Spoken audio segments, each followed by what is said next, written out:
Good morning everyone. आज हम लोग स्टार्ट करेंगे categorization of asset, liability and equity in the financial statement. There are some additional rules with regard to the classification of asset and liability that relate to the length of time they will be employed in the business. कल हमने इनके बारे में पढ़ा था. आज ये लोग क्या कह रहे हैं, कुछ एडिशनल रूल्स होते हैं ये इनकी लेंथ ऑफ टाइम के अकॉर्डिंगली. ठीक है, कैसे इनका क्लासिफिकेशन होगा. देखो, एसेट्स को हमने दो में बाइफरकेट किया है, non current asset and current assets में. नॉन करेंट एसेट में एनी टेंजिबल और intangible asset acquired on a long term basis to be used in providing a service to the business. Non current assets, इनको हम fixed assets भी बोलते हैं. ठीक है, करेंट एसेट आपको याद ही होगा जो विद इन ईयर आपको बेनिफिट दिलवा देते थे. 12 मंथ्स के पीरियड में जो आपको बेनिफिट कैश में कन्वर्ट हो जाते हैं, दे आर करेंट एसेट्स. जो आपको लॉन्ग टर्म बेसिस पे बेनिफिट देते हैं, they are non current assets. ठीक है, तो क्या कह रहे हैं, कोई भी टेंजिबल और इनटेंजिबल एसेट जो आपने लॉन्ग टर्म बेसिस में ख़रीदा है, ठीक है, और किस लिए यूज़ हो रहा है, providing a service to the business, right. Not held for resale in the normal course of trading. Obviously जो आप नॉन करेंट एसेट्स खरीदते हैं वो आप यूज़ करने के लिए ख़रीदते हैं, उनको आगे रीसेल करने के लिए हमने नहीं परचेज़ किया है. इसका एग्जाम्पल है land and building, motor vehicles, plant and machinery. ठीक है. Then current assets are those assets which are expected to be realise in the business normal course of trading. जो कि क्या है, नॉर्मल जो आप जिसमें डील करो जिन चीज़ों में, ये क्या हो जाएंगे, उस पीरियड में रियलाइज हो जाएंगे. Disclose in the statement of financial position with the liquid item first, usually inventory, least liquid item first. यहाँ क्या मेंशन कर रहे हैं ये, इसको हम फाइनेंशियल पोजीशन में दिखाते हैं. ठीक है, करंट एसेट कौन से एसेट होंगे जो 12 मंथ्स में अपने आप को किस में कन्वर्ट कर लेंगे, कैश में कन्वर्ट कर लेंगे. ये लिक्विड एसेट्स होते हैं. इन्होंने बोला है कि बाइफर्केशन ऐसे होगा कि जो सबसे कम लिक्विड एसेट है उसको सबसे ऊपर दिखाओ. इन्वेंट्री यानी कि स्टॉक, जो सामान आपने रीसेल पर्पज़ के लिए ख़रीदा था.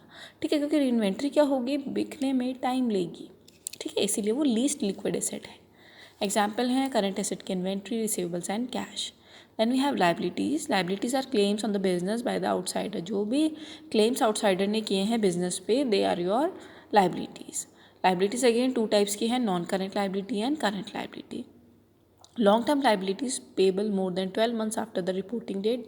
ठीक है, रिपोर्टिंग डेट कौन सी होती है, जिस दिन आपने फाइनेंशियल स्टेटमेंट्स बनाए हैं, राइट. तो लॉन्ग टर्म लाइबिलिटीज़ कौन सी होंगी, जो आपको एक साल से बाद के पीरियड में देनी है. ठीक है. करंट लाइबिलिटीज़ कौन सी होंगी, those liabilities which are payable within 12 months of the date of reporting. ठीक है, ये आपको 12 मंथ्स के अंदर अंदर इनकी पेमेंट करनी है. नॉन करंट लाइबिलिटी का एग्जाम्पल लोन हो गया, और करंट लाइबिलिटी का एग्जाम्पल है आपका payables, bank overdraft and loan हो गए. ठीक है, नाम से समझ आ रहा है, नॉन करेंट लाइबिलिटी जो आपको फ्यूचर में देनी है लॉन्ग रन में. देन आपके लिए टेस्ट और अंडरस्टैंडिंग क्वेश्चन है, classify following items into current and non current asset. ये आप लोग करेंगे. इनमें आपको बताना है कौन सा एसेट आपका करंट है, कौन सा नॉन करंट है. The component of a set of financial statement. A set of financial statement include the statement of financial position. This statement summarize the asset, liabilities and equity balances of the balance sheet at the date of reporting period. This used to be referred to as a balance sheet. A specimen statement of financial position including hypothetical monetary items amount is illustrated below. ये आप इन्होंने एक presentation आपको show किया है. ठीक है, illustrative इन्होंने फिगर्स लिए हैं, right. Statement of financial position as at 30 June 2007. Non current asset में property plant and equipment $87,500. Then current asset में इन्वेंट्री, ट्रेड रिसीवेबल्स, और ये टोटल इन दोनों को एडअप कर दिया तो ये आपके क्या हो गए, total assets. Then we have equity and liabilities. यहाँ हम मेंशन कर रहे हैं कि इक्विटी शेयर कैपिटल हमारी $1 ईच के शेयर है, 40,000. प्रीमियम मेंशन किया है, revaluation surplus, retained earnings. Then total equity कितनी है आपकी, राइट. देखो, तुम लोग को याद होगा, अगर इंडियन कॉन्टेक्स्ट में जो हमने बैलेंस शीट बनाई थी, बस उसमें क्या फ़र्क होता था कि हमारी जो लाइबिलिटीज़ मेंशन करते थे हम, वो स्टैंडर्ड फॉर्मेट वैसे ही है ये भी, लेकिन थोड़ा बस चीज़ें ऊपर नीचे की हैं इन्होंने. इक्विटी एंड लाइबिलिटीज़, इसमें इन्होंने जो भी शेयर होल्डर्स की बिलोंगिंग है वो सब मेंशन कर दी. Then we have non current liability. ये मेंशन किया इन्होंने, 6% का बैंक लोन है. देन करंट लाइबिलिटी, देन उसका total. Note that there is a standard format to the statement of financial position. वो इन्होंने बात की कि इसका एक स्टैंडर्ड क्या है, फॉर्मेट गिवन है. Asset liabilities have each being classified into either non-current or current asset. Current asset are those which are expected to be converted into cash within 12 months of the reporting date, जो 12 months के period के अंदर अंदर अपने आप को cash में convert कर लेंगे. Whereas non-current assets are those which are used in business over a number of years to generate sales, revenue and profit. और non-current asset वो asset है बिजनेस के जो बहुत सालों तक यूज़ होते हैं, जिनके थ्रू हमारी सेल्स जनरेट होती है और उनसे ही हम प्रॉफिट अर्न करते हैं. Non-current liabilities are those which will settle more than 12 months from the reporting date. ठीक है. Current liabilities are those which will be settled within 12 months of the reporting date. जो 12 months के period के अंदर देना है, they are current liabilities. जो उससे ऊपर जाएगा, that is your non-current liability. The capital structure of a limited company will be explained in more detail elsewhere in the text. ये obviously आगे आएगा आपका. In the case of sole trader, the items included in the equity section of statement would be replaced by a simple capital account.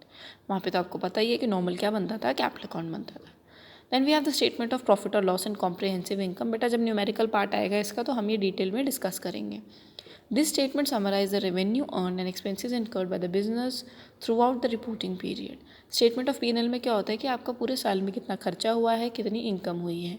This is use to be referred to as a profit and loss account. A specimen statement of profit and loss and other comprehensive income including hypothetical monetary amount is illustrated below. Statement of profit and loss and other comprehensive income for the year ended आपको given है. Sales revenue मतलब cell से कितना आया, उसमें से इन्होंने cost of sales जो भी खर्चा हुआ है सामान को बेचने में, that is your cost of sales, उसको लेस किया तो ग्रॉस प्रॉफिट आ गया. उसमें डिस्ट्रीब्यूशन के खर्चे और एडमिनिस्ट्रेशन और सेलिंग एक्सपेंसेस हमने हटाए तो क्या आ गया, ऑपरेटिंग प्रॉफिट. फिर उसमें हम फाइनेंस कॉस्ट लेस करेंगे तो profit before tax. Income tax दोगे तो क्या बचेगा, profit for the year after tax, जिसको हम प्रॉफिट आफ्टर टैक्स भी मेंशन करते हैं. अगर कोई और इनकम है इसमें ऐड कर दो तो टोटल कॉम्प्रिहेंसिव इनकम आपकी आ जाएगी. Note that the statement classify or group example together based upon their function. Cost of sales for example may include the cost of raw material to be converted into finished goods for sale. अभी क्या mention कर रहे हैं कि हम और भी आगे क्लासिफिकेशन करते हैं. जैसे कॉस्ट ऑफ सेल्स में include the cost of raw material to be converted. इनमें वो वेरी गुड्स भी होंगे जो अभी कन्वर्ट होने हैं फिनिश गुड्स में. ठीक है. It may also include wages of employees directly involve in the conversion और प्रोडक्शन प्रोसेस. इसमें डायरेक्ट वेजेस भी होंगे. Distribution cost will include freight and delivery cost for finish goods, obviously ये सब होगा. And may also include wages of employees involve in the distribution process, उन लोग की सैलरीज एंड वेजेस भी होंगे. Admin and selling cost will include the wages cost of those involve with that function together with other related cost such as telephone and postage expenses. बेटा ये bifurcation given है. ठीक है. Items accounted for in arriving at the profit for the year are regarded as having been realized during the accounting period. In addition, for limited companies, there may be additional section to the statement to recognize item of the other comprehensive income. This will comprise of unrealized gain and loss during the accounting period and are separately disclosed in order to arrive at total comprehensive income for the year. Obviously, जब भी आपको question given होगा वहाँ सारी information आपको given होगी जिस basis पे आपको इनकम कैलकुलेट करनी पड़ेगी. The most common example of other comprehensive income relevant to financial accounting syllabus is a revaluation surplus, which arise when an entity decide to account for an increase in the value of land and building. This will be explained in further. Obviously ये सब आगे ही आप सिर्फ बच्चों यहाँ पर इन्होंने आपको समझाने के लिए ही लिखा है. बाकी जितनी भी चीज़ें हैं उनका डिटेल डिस्कशन आपका फर्दर होगा. The statement of changes in equity. The statement summarize the movement in equity balances, share capital, share premium, revaluation surplus and retained earning. All explained. बस ये तो यहाँ पे इन्होंने इंट्रो ही दिया है, बाकी सब आगे कराएंगे ये. तो बच्चों यहाँ देखो statement of changes, equity, share capital, share premium, revaluation surplus, retained earnings, total दे दिया. ठीक है. ओपनिंग कितना था, प्रॉफिट ड्यूरिंग द ईयर कितना है, डिविडेंड पेड कितना है, टोटल आपका इंपैक्ट आ रहा है. इन्होंने एक स्टेटमेंट बनाया है. The statement of cash flow. This statement summarizes the cash paid and received throughout the reporting period. Normally, it would be relevant to limited liability company only rather than to sole trader and partnership. It will be explained again same words. बच्चों cash flow statement आपको पता है. Cash flow statement में क्या होता था, कितना cash generate हुआ, कितने कैश की पेमेंट हुई है, ये कंपनी के पॉइंट ऑफ व्यू से बनेगा, सोल ट्रेडर और पार्टनरशिप के उससे नहीं बनता है. The notes to the financial statement. The notes to the financial statement comprise a statement of accounting policies and other disclosure required to enable to the shareholders and other use of the financial statement to make informed judgment about the business.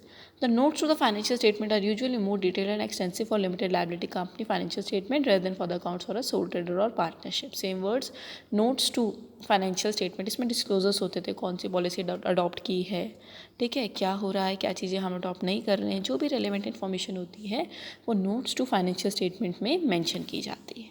ठीक है बच्चों, आज इतना ही रखते हैं क्योंकि mobile से lecture बना रही हूँ तो थोड़ा सा प्रॉब्लम आ रही है मुझे, राइट. तो बाकी हम इंपॉर्टेंट कॉन्सेप्ट कल डिस्कस करेंगे। चलो सी यू बच्चों।